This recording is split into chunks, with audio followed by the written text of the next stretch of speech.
నేను అనుకున్నది తొందరలో జరగబోతుంది. బావా నా వాడవుతాడు. నా మెళ్ళో 3 ముళ్ళు వేసి నాతో 7 అడుగులు నడుస్తాడనే నమ్మకం వచ్చింది. థ్యాంక్స్ అమ్మా, చాలా థ్యాంక్స్. పిచ్చిదానా, నువ్విక్కడ బావని పెళ్లి చేసుకుంటా, ఆనందిని బావ జీవితంలోంచి పంపించేస్తా, అప్పటి వరకు వెయిట్ చేస్తా అని అన్నావు. సరేలే, అశ్విన్ని ఇష్టపడింది కదా, తన ప్రయత్నాలు తను చేసుకుంటోందని నేను నార్మల్గా ఉన్నాను. కానీ నువ్వెప్పుడైతే మా వదిన ఆనందికి సపోర్ట్గా మాట్లాడడం స్టార్ట్ చేసిందని, తన మీద సింపతి చూపిస్తోంది, అశ్విన్ మనసులోంచి ఆనందిని తీయడం కుదురుతుందా అని అనుమానంగా అడిగింది అన్నావో, అప్పుడే నాకర్థమైంది నేను రంగంలోకి దిగాలి అని. అంటే ఏంటి? నేనొచ్చి మీ అత్తయ్యని సగం ఆస్తి రాసివ్వమని అడిగింది నీకోసమే. నా కోసమా? అదేలా అమ్మా? మీ అత్తయ్య సగం ఆస్తి రాసిస్తే నువ్వు ఊరుకుంటావా? ఊరుకోను కదా, అందుకే సగం ఆస్తి రాసివ్వమని ఈ డ్రామా మొత్తం ప్లే చేశాను. నువ్వు చెప్పావని నీ మీద ప్రేమ పెరగాలనే అభిప్రాయం రావడం కోసమే ఈ ఆస్తి రాసే ప్రోగ్రాం క్యాన్సిల్ చేస్తున్నట్టు నటిస్తున్నాను. ఇప్పుడు బాల్ మన చేతిలోకొచ్చింది, అంతేనా? మా వదిన పూర్తిగా నీ వైపు తిరిగింది. ఇప్పుడు చూడు,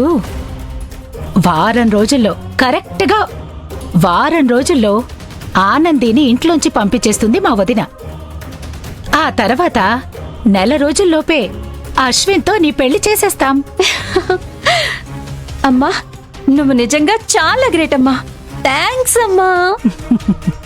అప్పుడే ఏమైందే, అశ్విన్ నీ వాడయ్యే వరకు ముందు ముందు జరిగే డ్రామా ఎలా ఉండబోతుందో నువ్వే చూద్దుగాని. ఇల్లు రాయించుకునే విషయం బావకి తెలిసింది కాబట్టి నీ ప్లాన్ వర్కౌట్ అయింది. ఒకవేళ బావకి తెలియకుండా ఉంటే ఏం చేసేదానివమ్మా? 10 అడుగులు నడిచిన దాన్ని 11 అడుగేదో అంచనా వేయలేనా? అవునే, అసలు ఈ విషయం అశ్విన్కి తెలిసేలా చేసిందే నేను. నువ్వా? అవును, నేనే. నా కూతురు కోసం ఇది కూడా చేయకపోతే ఎలా? అందుకే ఈ డ్రామా అంతా నడిపించాను. మీ అత్తయ్యని సెంటిమెంట్తో కొట్టాను, నీ వైపు మళ్లించాను. థ్యాంక్స్ అమ్మా. Thank you. సరే పద, లోపలికి వెళ్దాం.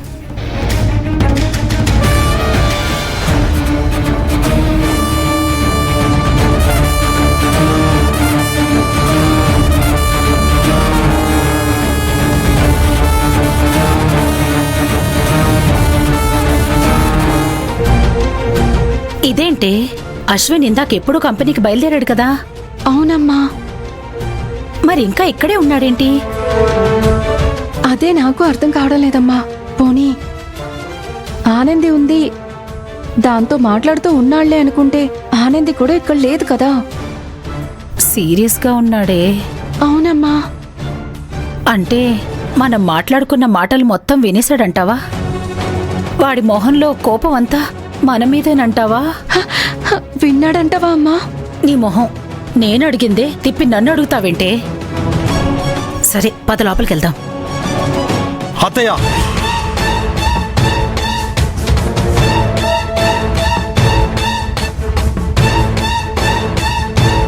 లోపలికి వెళ్తున్నారండి అత్తయ్య? అర్థం కాలేదు.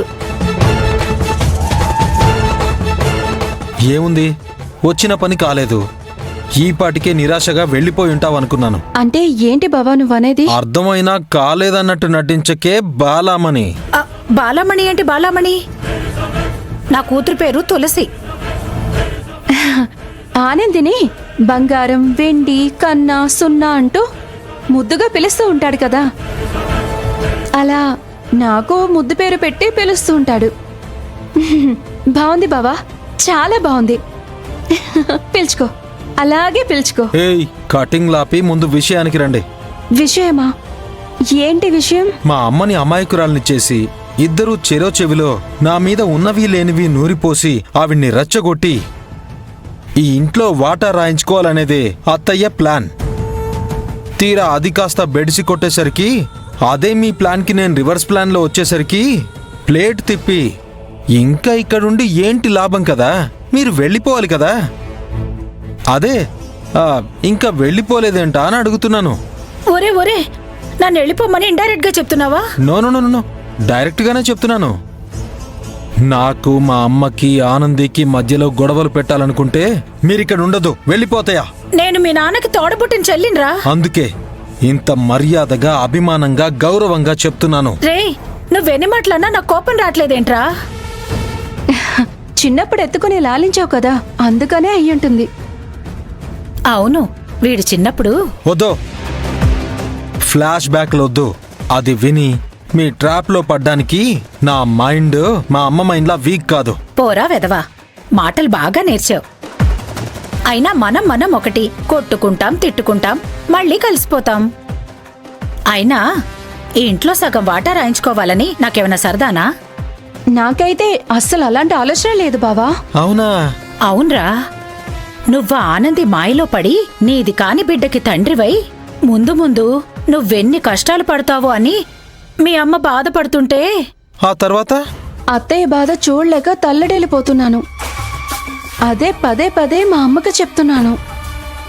ఏం చెయ్యాలో అర్థం కాక కనీసం ఇల్లు 2 భాగాలవుతుందన్న ఆలోచనతో దాన్ని వదిలించుకుంటావని ఈ ఇంట్లో వాటా కావాలని అడిగాను తప్ప మా అన్నయ్య మీద ప్రేమతో ఇచ్చిన డబ్బు అడుగుతానా? ఈ ఇంట్లో వాటా నాకు అవసరమా? మీ అమ్మ బాధ చూడలేక తులసి తల్లడిల్లిపోతోందని. అబ్బబ్బబ్బబ్బబ్బబ్బా, ఆహాహాహాహా, మీరిద్దరూ సూపర్. తులసి స్విచ్ ఇలా వేయగానే నువ్వు ఇలా రియాక్ట్ అవుతావు, మళ్ళీ అది స్విచ్ ఆఫ్ చేయగానే నువ్వు సర్దుకుంటావు. సూపర్ అత్తయ్య. కానీ మీకు ఈ పాటికి అర్థం కానట్టు నటిస్తున్నారే. ఈ పాయింట్ మళ్ళీ స్ట్రాంగ్గా చెప్తున్నాను వినండి. మీరేం చేసినా, ఎన్ని కుట్రలు కుతంత్రాలు పన్నినా ఆనందిని నా నుంచి మీరు విడదీయలేరు. మాది అబ్బా, మొదలు పెట్టాడమ్మా. చెప్పు బావా.